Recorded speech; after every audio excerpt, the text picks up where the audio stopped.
Lyric ఉంటుంది, చెప్పిన తప్పని చెప్పక తప్పని తప్పు ఎవరిది అని రాశారనమాట. అది చెప్పిన తప్పే, చెప్పకపోయినా తప్పేనండి. ఇక్కడ నేను యాజ్ ఏ పవన్ కళ్యాణ్ గారి ఫ్యాన్గా, ఆయన వ్యక్తిత్వానికి ఫ్యాన్గా, చెప్పకపోతేనే తప్పని ఫీల్ అయ్యాను, చెప్తే తప్పని ఫీల్ అవ్వలేదు నేను. సో చెప్పేశారు ఒక పాయింట్ని. ఆ పాయింట్ ఏంటి అనేది థియేటర్లో చూడితే అందరికీ ఎక్కడ కూడా అడే బల్లి చెప్పాడు కదా, నిజం కదా, ఏ తప్పు చెప్పాడు అసలు అనే ఫీలింగ్ అయితే కంపల్సరీ అందరికీ కలుగుతుంది.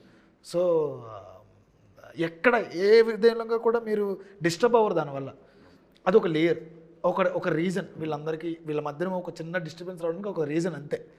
దాన్ని ఈ ఫ్రెండ్షిప్లోకి ఎలా మేము ఇన్బిల్డ్ చేసామనేది నిజంగా జరిగిన వీళ్ళ మధ్య జరిగిన ఒక బంధం స్క్రీన్ మీద కనపడింది. ఎందుకంటే ఈ 2.5 years వీళ్ళతో నేను చేసిన workshop it's all about friendship, not for dialogues. వీళ్ళందరూ అంత మంచి ఫ్రెండ్స్ అనమాట. ఇప్పుడు ఆన్లైన్ అంటే లైక్ సినిమాలో ఎలా ఫ్రెండ్సో అంతకు మించిన మంచి ఫ్రెండ్స్ అయ్యారు ఇప్పుడు. అది నాకు హ్యాపీ అనమాట.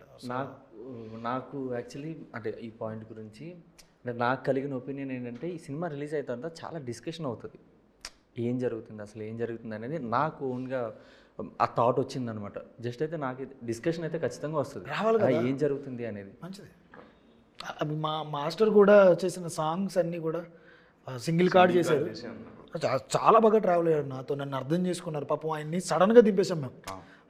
మధ్యలో ఒక చిన్న డేట్స్ ఇష్యూ వల్ల ఒక కొరియోగ్రాఫర్ ద్వారా మాస్టర్ కొంచెం ఇబ్బందిగా ఉండి మాకు రాలేకపోతే, మేము సెట్లో ఉన్నప్పుడు సడన్గా పాపం ఆయన ఎంట్రీ ఇచ్చారు. నాతో సడన్గా ఎంట్రీ ఇచ్చి ఆయనకి అర్థం కాలేదు, ఒక్కరు హీరో, ఇద్దరు హీరో, ముగ్గురు హీరోలు అంటే పాపం ఆయనకి ఏమైనా అర్థం అవుతుంది. ఆయన పాపం ఒక మాంటేజ్ అనుకుని నా దగ్గరికి వస్తారు, నేను మాంటేజ్ ఆల్రెడీ రాసేసుకుని ఉంటాను.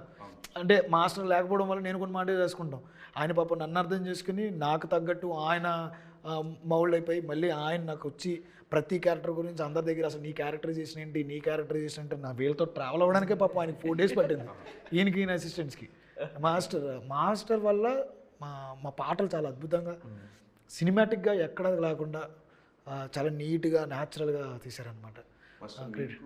ఎవరు బాగా ఫేవరెట్ 11 members బాగా చేసిన డాన్స్ బాగా చేసిన నన్ను చెప్పమంటారా? నీకు తెలుసు కదా, నేను నీకు కూడా తెలుసు కదా, చెప్పమంటారా? మాస్టర్ చెప్పా. విలియం చెప్పావు నువ్వు కూడా. William okay. అదే మళ్ళీ సేమ్ ఆన్సర్ రిపీట్ చేస్తాను. ఫస్ట్ డే సెట్కి వెళ్ళాను, సేమ్ నేను కొరియోగ్రాఫర్ వాళ్ళకి తెలియదు, వాళ్ళ హీరోలు అని నాకు తెలియదు. ఈయన ఒక్కడే నాకు పరిచయం, ఎందుకంటే దాని ముందు కలవడం డైరెక్టర్తోనే జరిగింది. ఓకే, ప్రసాద్ కూడా పరిచయం.